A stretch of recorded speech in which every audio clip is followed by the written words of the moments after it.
Sir ಬಾಂಗ್ಲಾದೇಶದಲ್ಲಿ ಹಿಂಸಾಚಾರ ಘಟನೆ ನಡೀತಾ ಇದೆ, ಹೌದು ನೀವು ಅಲ್ಲೇ ಇದ್ರಿ, ಹೌದು ಹೇಗಿತ್ತು ಸರ್ ಅಲ್ಲಿ ಪರಿಸ್ಥಿತಿ? ಆ ಟೈಮ್ನಲ್ಲಿ ಅಂದ್ರೆ ಸಾವಕಾಶ ಆಗಿ ಇದು ಇಶ್ಯೂಸ್ ದೊಡ್ಡದಾಕೊಂತ ಹೋಯ್ತು. ಆಮೇಲೆ ಭಾಳಷ್ಟು ಜನ ಅಲ್ಲಿನವ್ರು ಲೋಕಲ್ ಹುಡುಗರು ಎಲ್ಲ ಅಲ್ಲಿ ಪ್ರೊಟೆಸ್ಟ್ ಅದು ಮಾಡಾಕತ್ತರ. ಆಮೇಲೆ ಅವ್ರು ಪ್ರೊಟೆಸ್ಟ್ ಮಾಡೋದಾಕಿ ಗೌರ್ಮೆಂಟ್ ಅದನ್ನು ಕಂಟ್ರೋಲ್ ಮಾಡೋ ಸಲುವಾಗಿ ಅಂತಂದ ಫೈರಿಂಗ್ ಎಲ್ಲ ಮಾಡಿದ್ಕೊಳ್ಳಿ ಎಷ್ಟು ಹುಡುಗರು ತೀರ್ಕೊಂಡು ಅದ್ರ ಸಲುವಾಗಿ ಅವ್ರು ಮತ್ತಟ ಪ್ರೊಟೆಸ್ಟ್ ದೊಡ್ಡದಾಯ್ತು. ನಮ್ಮ ಹಾಸ್ಟೆಲ್ ಸಮೀಪನೂ ಎಷ್ಟೋ ಸಲ ಪ್ರೊಟೆಸ್ಟ್ಗಳದು ಆವಾಜ್ ಸಪ್ಪಳದು ಕೇಳಿಸ್ತಿತ್ತು. ಮತ್ತು ಹುಡುಗರ್ಗದು ಅಂತಂದ್ರೆ ಅಲ್ಲಿ ಗರ್ಲ್ಸ್ ಹಾಸ್ಟೆಲ್ ಸಮೀಪ ಅವರಿಗೆ ಫುಲ್ಲು ಹಾಸ್ಟೆಲ್ನಲ್ಲಿ ಇಟ್ಬಿಟ್ರು ಅವ್ರನ್ನ. ಅವರಿಗೆ ಊಟ ಸಿಗ್ತಿರ್ಲಿಲ್ಲ ಪ್ರಾಪರಾಗಿ, ಏನಿತ್ತು ಅದನ್ನೇ ಮಾಡ್ಕೊಂಡು ಅವ್ರು ತಿಂತಿದ್ರು. ಅವ್ರಿಗೆ ಒಂದು ಸ್ವಲ್ಪ ಅವ್ರಿಗೆ ಜಾಸ್ತಿ ಕಷ್ಟ ಆಯಿತು. ಅಲ್ಲಿ ಯಾರು ನಿಮ್ಗಾದ್ರು ನಿಮ್ಮ ಕಾಲೇಜ್ ಪ್ರಿನ್ಸಿಪಾಲ್ ಯಾರು ನಿಮ್ಗೆ ಸಪೋರ್ಟ್ ಆಗಿರ್ತಿತ್ತು? ಹಾಂ, ಅಂದರೆ ನಮ್ಗೆ ಕಾಲೇಜ್ ಸಪೋರ್ಟ್ ಆಗಿತ್ತು ಅನ್ನೋ ಕಾರಣಕ್ಕಾಗಿ ಅವ್ರು ನಮ್ಮನ್ನು ಒಟ್ಟು ಹೊರಗೆ ಹೋಗಿಬಿಡ್ಲಿಲ್ಲ. ಆಮೇಲೆ ಯಾಕಂತಂದ್ರೆ ಅಲ್ಲಿ ಲೋಕಲ್ ಹುಡುಗರ ಜೊತೆ ಕಾಂಟ್ಯಾಕ್ಟ್ ಆಯ್ತು ಅಂತಂದ್ರೆ ಮತ್ತು ಏನರ ಪ್ರಾಬ್ಲಮ್ ಆಗ್ಬೋದು ಅಂತಂದ್ರೆ ನಮ್ಮ ಸೇಫ್ಟಿ ಪರ್ಪಸ್ ಆಗಿ ಅವ್ರು ಹಾಸ್ಟೆಲ್ನಲ್ಲಿ ಇಟ್ಟರು.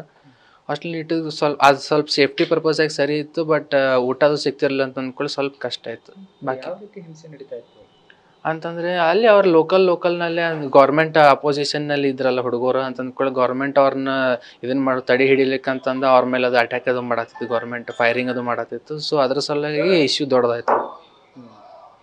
ಅಲ್ಲಿಗೆ ಸದ್ಯದ ಪರಿಸ್ಥಿತಿ ಕೂಡ ಗಂಭೀರವಾಗಿದೆ. ಹೌದು, ಅಲ್ಲಿ ಪ್ರಧಾನಿಗಳು ಕೂಡ ಈಗ ಅಲ್ಲ, ನೀವು ಅಲ್ಲಿ ಉಳ್ಕೊಂಡಿದ್ರಿ, ಅಲ್ಲಿ ಏನು ಅನ್ಸುತ್ತೆ ನಿಮ್ಗೆ ಆ ರೀತಿ ಪರಿಸ್ಥಿತಿ? ಉಳ್ಕೊಂಡಿರಿದ್ರೆ ನಮಗೇನು ತಿಳಿತಿರ್ಕಿಲ್ಲ ಏನು ಮಾಡ್ಬೇಕು ಏನು ಬಿಡ್ಬೇಕು ಅಂತಂದು. ಯಾಕಂತಂದ್ರೆ ಈಗೆಲ್ಲ ಸೋಷಿಯಲ್ ಮೀಡಿಯಾನವ್ರು ಬ್ಯಾನ್ ಮಾಡಿದ್ದಾರೆ, ನೆಟ್ಟು ಒಂದಿಲ್ಲ, ಕಮ್ಯುನಿಕೇಷನ್ ಮಾಡೋದು ಭಾಳ ಕಷ್ಟ ಆಗ್ತೈತಿ ಈ ಟೈಮ್ದಲ್ಲಿ. ಅಕಸ್ಮಾತ್ ಅಲ್ಲೇ ಇರ್ತಿದ್ವಿ ಅಂದರೆ ಲಗ್ ಬಂದು ನಾನೀಗ 3-4 ಇಯರ್ಸ್ ಆಯ್ತು ಹೋಗಿ.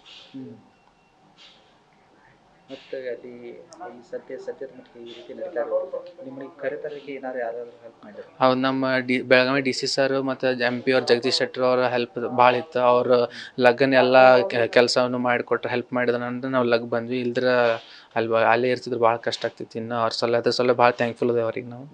ನಿಮ್ಮ ತಂದೆ ತಾಯಿ ಜೊತೆ ಏನಾದ್ರು ಕಾಂಟ್ಯಾಕ್ಟ್ ಕೊಡ್ತಿದ್ರೆ ಅಲ್ಲಿ? ಕಾಂಟ್ಯಾಕ್ಟ್ ಪೈಲಾಕಿನ ಒಂದು 5 ದಿನ ಕಾಂಟ್ಯಾಕ್ಟ್ ಮಾಡ್ಲಿಕ್ಕೆ ಆಗಲಿಲ್ಲ.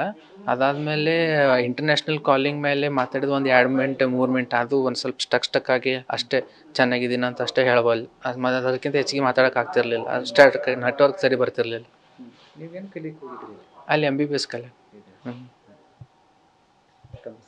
ನಿಹಾಲ್ ಸೌಂಡೂರ್. ನ್ಯೂಸ್ ಫಸ್ಟ್ ನಿರ್ಭೀತಿಯಿಂದ ನಿಮ್ಮ ಪರವಾಗಿ.